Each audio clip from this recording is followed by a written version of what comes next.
Assalamualaikum warahmatullahi wabarakatuh. Perkenalkan, nama saya Sandy Aulia, NPM 23082600055, remediasi blok dermatologi and venerologi. Di sini saya mempresentasikan diagnosa skabies. Diawali dengan definisi skabies itu sendiri. Skabies atau biasa kita sebut kudis, bahasa awamnya adalah infeksi kulit oleh tungau Sarcoptes scabiei var hominis yang menyebabkan pruritus hebat terutama malam hari dan lesi kulit khas berupa terowongan atau burau dan papul. Pruritus gatal pada malam hari.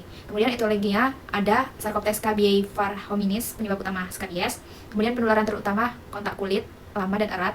Kemudian berbagi pakaian, handuk ataupun barang lainnya. Bisa satu tempat tidur juga. Kemudian dapat menyerang semua usia. Faktor resikonya ada kontak erat dengan penderita skabies, kemudian tinggal di tempat padat, misalnya kayak pondok pesantren, asrama, panti, penjara, kemudian kebersihan diri dan lingkungan yang kurang, higienitas yang buruk, kemudian ada status sosial ekonomi yang rendah, kemudian ada imunocompromise atau HIV, malnutrisi dan DM, lansia dan bayi, faktor risikonya komplikasinya lebih tinggi karena imunitasnya lebih rendah.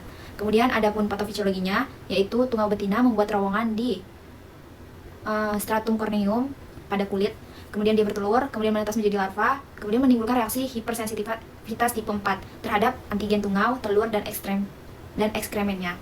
Kemudian dia melepaskan sitokin, interleukin 4, interleukin 5, 13, dan TNF-alpha. Kemudian jadilah inflamasi kulit dan menyebabkan pruritus hebat atau gatal hebat. Kemudian ada pendiagnosa bandingnya, yaitu ada dermatitis kontak alergi atau DKA, prurigo nodularis, urtikaria popular, pediculosis atau kutu tubuh, badan, kemudian tinea corporis, dan drug eruption. Adapun cara menegakkan diagnosanya, pertama kita anamnesis. Anamnesis itu dijumpai gatal yang hebat, terutama pada malam hari. Kemudian adanya riwayat kontak erat dengan penderita yang memiliki gejala yang sama, kemudian gatal pada anggota keluarganya atau orang-orang sekitarnya. Biasanya dia kebanyakan gatal-gatal pada tangan, kedua tangan kebanyakan.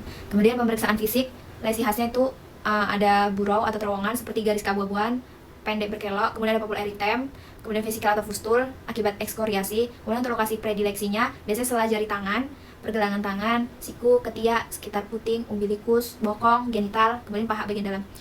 Dia suka di bagian lipat-lipatan atau bagian tubuh kita yang lembab. Kemudian pemeriksaan penunjang, ada kerokan kulit atau skin creping. Kemudian ada dermatoskopi yang dapat membantu melihat penyebabnya. Kemudian ada adhesive step test. Kemudian ada pun tata laksananya, yaitu tata laksana farmakologi. Untuk terapi topikalnya, pilihan utamanya dia ada permethrin 5% krim.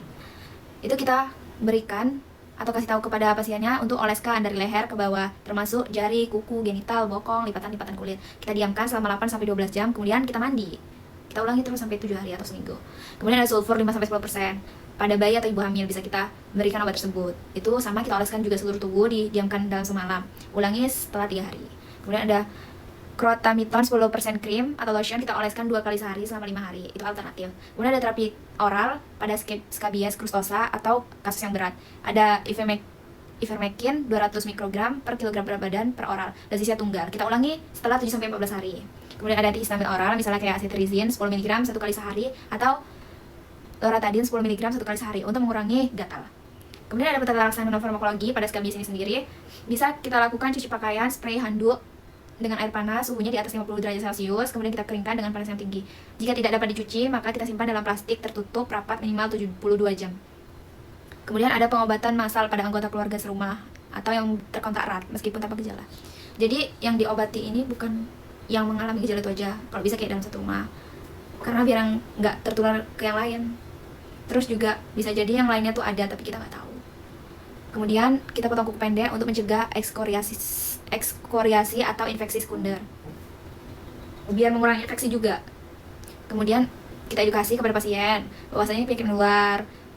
Kemudian kita kasih tahu cara penularannya. Cara penularannya tadi dengan berbagi barang seperti handuk, pakaian, kemudian bisa karena satu kasur, kemudian bisa karena tidak menjaga kebersihan tubuh. Kemudian kita kasih tahu pentingnya kepatuhan terapi, pemakaian obat harus sesuai prosedur yang dokter berikan. Kemudian kita kasih tahu untuk selalu menjaga kebersihan diri serta lingkungan sekitar. Selanjutnya ada komplikasinya ada impetiginasi, kemudian infeksi kulit sekunder, kemudian ada eksimatisasi luas, ada skabies crustosa, ada sepsis tapi jarang, ada post skabietic pruritus, gatal menetap beberapa minggu. Kemudian ada prognosisnya, baik dengan terapi yang tepat. Kemudian gatal dapat menetap 2-4 minggu setelah terapi akibat reaksi hipersensitivitas residual. Kemudian resiko berulang tinggi bila sumber penularan tidak ditangani. Prognosisnya buruk jika terjadi komplikasi berat terutama pada imunocompromise bayi ataupun lansia. sedikit menambahkan tentang gejala skabies. Gejala khasnya yang seperti pertama saya bilang tadi, bahwasanya gejala skabies ini datang dengan keluhan gatal-gatal, cuma gatal-gatal hebat yang paling gatal banget tuh pada malam hari. Dia biasanya di daerah-daerah lipatan, seperti kayak sela-sela jari, kemudian sela-sela paha, ketiak, gitu. Mungkin itu saja yang bisa saya sampaikan. Berikut ada pun referensinya. Kurang dan lebihnya saya mohon maaf apabila ada perkataan dan presentasi yang kurang maksimal. Saya akhiri. Wassalamualaikum warahmatullahi wabarakatuh.